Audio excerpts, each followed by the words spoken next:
Breaking right now. Anything Catherine can do, Meghan has to do better. After the Prince and Princess of Wales released their first ever Valentine's Day post, this beautiful, touching, not over the top message, just a love heart to express their love after everything they've been through, the duplicitous Duchess of Woke couldn't help trying to prove that the relationship that we've all been watching disintegrating at the Invictus Games this week is actually stronger than ever.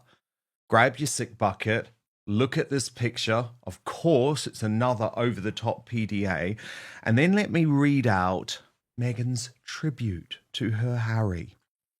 Back home, taking care of our babies and missing my Valentine, who continues on at the Invictus Games, changing lives and reminding all of us of the power of healing and resilience through these incredible veterans and their family.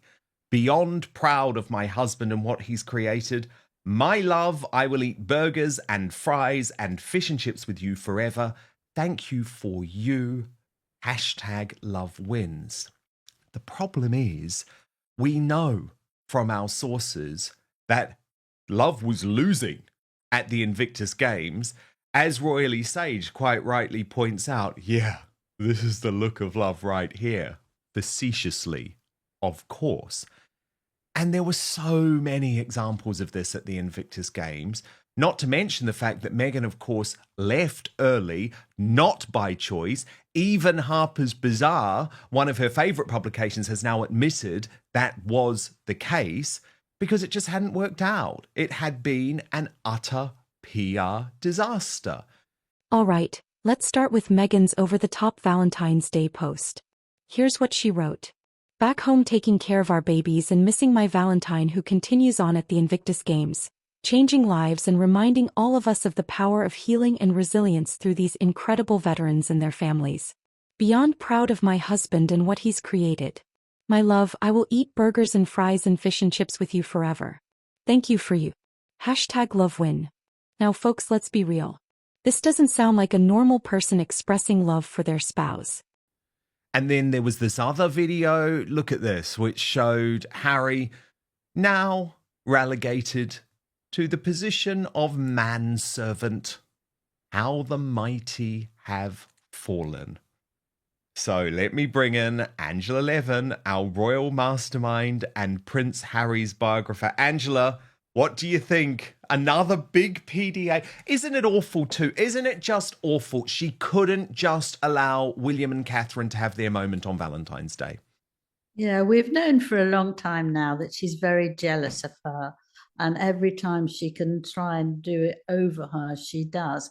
But, you know, they're so different. And Catherine is so calm and steady and natural.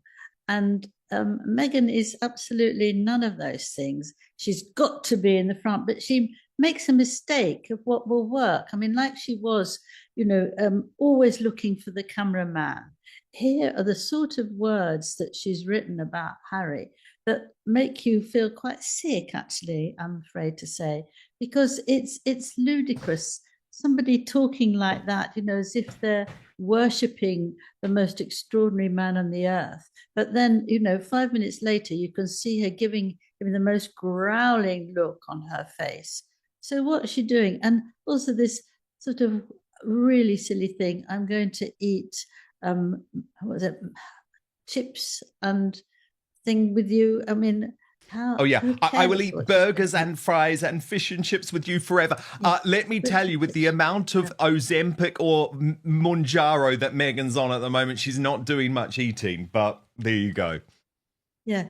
I mean, it is really, she doesn't learn that if she overdoes something like over kissing or over pulling him, that actually maybe go easy and people might like you more. They just don't like it, that it's just so much over the top. But here she goes again, being absolutely over the top again. You know, what she's saying, what she's doing. We don't need to see her kissing him all the time. It's just incredibly annoying. Go somewhere else and do it not in front of everybody. And what does that mean anyway? You can do that, she might have taken it from months ago. And what does that mean? One kiss doesn't make a love. As Meghan's mole posted, Angela, William and Catherine shared a loving photo for Valentine's Day. Meghan copies and even signs off the same way Catherine and William sign off on their social media posts. I'm not a body language expert, but why doesn't Harry ever look like he enjoys kissing his wife? Is that a fair point? Yes, I think that actually it's embarrassing for him. She is very flamboyant. She wants everybody to look at her and see her. But Harry wants to please her, but doesn't really want to have her kissing him all the time, and hanging on to him, grabbing him, keeping him. If he tried to get up and go, pulling him back. I mean, she wants him by her side all the time, which actually shows that she's very insecure. And it's ridiculous. And talking about him as if he's some great master hero is also silly, also silly. She sent him off for 4 months to go away and leave her alone. And then suddenly she thinks he's wonderful. Make up your mind, Meghan. This sounds like a carefully crafted PR statement designed to push a narrative. Let's break this down. Beyond proud of my husband, standard corporate fluff. Sounds like she's writing a business press release, not a love letter. Changing lives, power of healing and resilience. Again, this isn't a Valentine's message. This is a political speech. I will eat burgers and fries and fish and chips with you forever. What? Who writes like this? We've seen this playbook before. When a celebrity marriage is struggling, the first thing they do is overcompensate. And that's exactly what Meghan is doing here. And also, as Nancy Sidley points out, oh my God, love wins, clown, because this is one of those phrases that's been used by the Sussex squad, isn't it? Yes, but I think love wins doesn't actually, that's silly, isn't it? But do they love each other really? Do they? Are they still suited?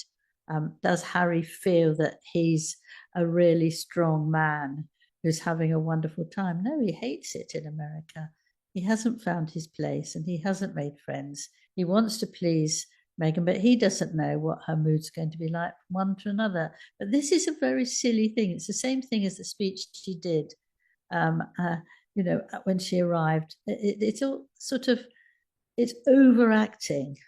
And you can't believe a word of it. But what is interesting, though, Angela, is that from what I'm hearing, and I'm fascinated to know what your sources are saying, but from what I'm hearing, Harry was so exhausted after those few days with Meghan in Canada that he actually ended up spending that day off just drinking a lot and trying to unwind. I mean, it just shows you that things are so unhealthy. Yes, but I mean, I think for anybody, it would be very difficult to actually look after that person who's so demanding, doesn't want you to look away, wants attention every minute, as long as you're there, and especially when the cameras are on you. And it's very, very wearing. And I think once she'd gone, he could relax a bit, and she'd worn him out. And I think that, you could see that, how she was jumping up and down and these passionate kisses and holding his head so that she could, kiss him properly, and all the sort of demands, physical and actually talking. It's just shows that she's a very, very damaged woman. If she felt that he did love her and they were together and it was very nice, she didn't need to do all these things. Somebody else said if they were that desperate, they should have gone and took a hotel room. It was just sort of ridiculous behavior all the time. But Harry, obviously, I believe when he said that he was thrilled that she was there because it was nice for him that she came, but actually it was too much of a powerful, ridiculous, explosive relationship. And you did see more than once that she looked at him in an absolute fury because he wasn't actually doing something that she didn't want or didn't like. And she even then, which is a photograph we've just seen, she sort of hangs on to him as long as she can before he moves on. I mean, there's something very, very odd to do that. That's not really showing that you love each other, because then you can relax in it and enjoy it. You don't have to keep on and on, either talking or, I mean, Camilla, the Queen, said to me what she loves with the King is when they go to Scotland, they sit in a room with a fire, a natural fire, wood fire, and they both read books across the room. They don't say anything, but they have such a lovely feeling that they're both there relaxing, enjoying themselves. And that's how she finds going away is absolutely wonderful, because you've got that space and the calmness. And I think in a way that's right. You don't want someone to keep on, kissing you and moving you this way and that way. And that the picture that Catherine and William had is one that have taken. They haven't done a special picture for today. Yeah, that's lovely. They enjoy their two dogs, one of whom is no longer with them. But you should feel comfortable with somebody. You don't need to talk when you're really comfortable with somebody in a room and it's warm and cozy. You just relax, and she just can't. She's nervous and anguished, and he has to do the right thing, and the cameras have to be right there, and it's exhausting for everyone, I think. Now let's talk about the real reason Meghan posted that over-the-top tribute. Because hours before she posted, Catherine and William shared a simple, elegant message. A heart emoji. No dramatic essay. No exaggerated PDA. Just a classy and understated Valentine's message. And what happens next? Meghan suddenly posts her own grand romantic message. We've seen this pattern time and time again. Catherine wears a stunning dress. Meghan copies it. Catherine gets praised for her charity work. Meghan rushes out a similar initiative. Catherine posts a simple Valentine's message. Meghan tries to video her. Folks, Meghan is obsessed with competing against Catherine. And let's be honest, she will never win. It annoyed me. I know a lot of people found it absolutely ridiculous that a woman of her age, when they've been married for 7 years, want to do this sort of exhibition of kissing and hugging. Most people weren't taken in by that at all. No, and of course there are so many competing interests, Angela, because not only are they trying to save the relationship, and of course they both have lots of ups and downs when they're thinking about what they want to do in that regard. Meghan's number one priority is saving her career, saving her reputation. And she intends to do that via social media. And she intends to do that via Instagram. And so what that means is that Harry has to throw out all of those claims that he's made to people like you for years and years, that privacy is his number one thing. And actually, all of a sudden, accept the fact that she is going to be filming him 24/7, which he already gets PTSD about in regards to his late mother. So all of this is actually going to add to the toxicity of the relationship at just a time when they're trying to save it. Yes, he gave an interview. Harry gave an interview yesterday evening in Canada, and he said that he loves Canada. They've been so wonderful to him and Meghan, and what he likes most is that no one was after him. No one was there for them. They left them alone, and it was very peace and quiet. And he was so thankful. Whereas in the UK, there were hundreds of people after him. We didn't say hundreds, but a lot of people after him all the time.